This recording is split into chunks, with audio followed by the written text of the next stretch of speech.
Warren Hofstra, who's one of our senior faculty members, found out about what we were doing in VR and asked to open up the opportunity for students to invent a project.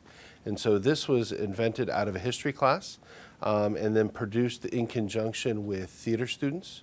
And so it's also become the first foundational piece that the Immersive Learning Lab at Shenandoah created.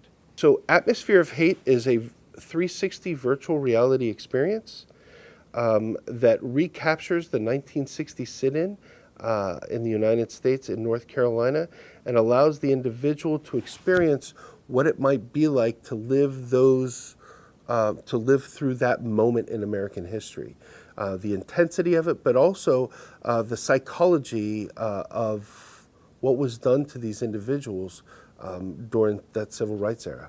I honestly never thought it would get past just the classroom. I had zero idea that anybody would be interested in it, and hearing today that some 100 people around that have seen it, it's just mind-blowing.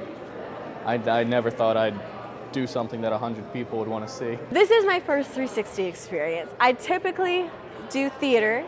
I'm slowly moving into film and television, but so with theater, we get to do rehearsal after rehearsal after rehearsal, and everything is new every other time we do it.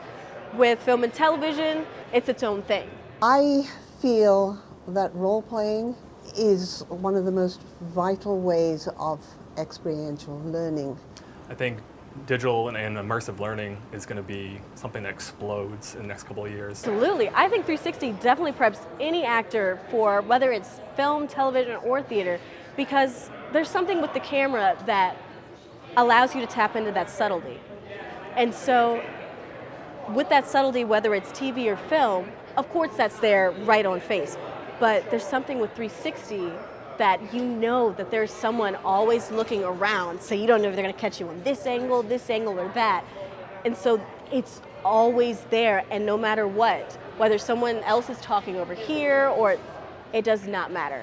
You're always being seen, and you always have to be in that character. And I think that's what I love most about it. There's so much life in it the entire time. No matter who is there, you're always alive.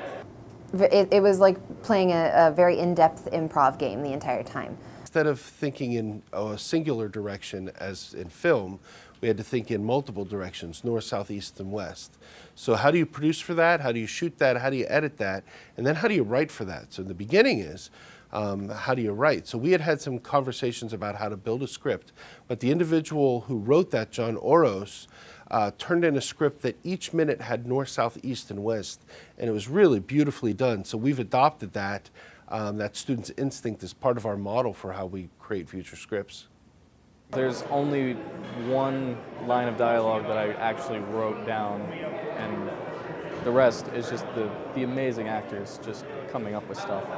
There's no ego involved in this. In fact, it is the very sort of reverse of acting in that way. I think these people are some of the most talented people around.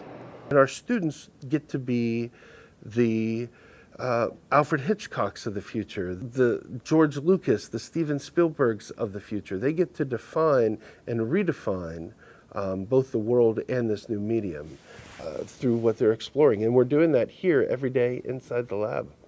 It's such a radical new form of entertainment or of education that you really can't understand it until you experience it firsthand. You really have to put on the headset or whatever device you're using and really get immersed in it. And the second you actually feel that presence, you'll understand how powerful it is.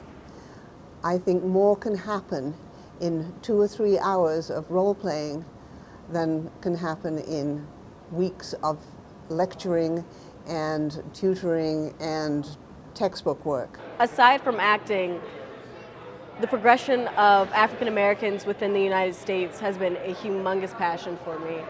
It's incredible, honestly, because it really hits you at home.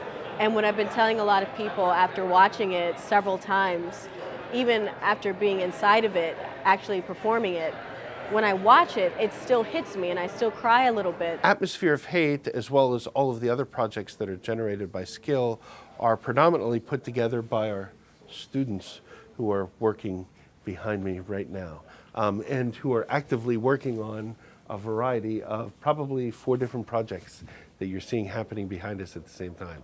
So Atmosphere of Hate, put together by students, is just an example of the kind of work that our students do inside of SCiL Labs.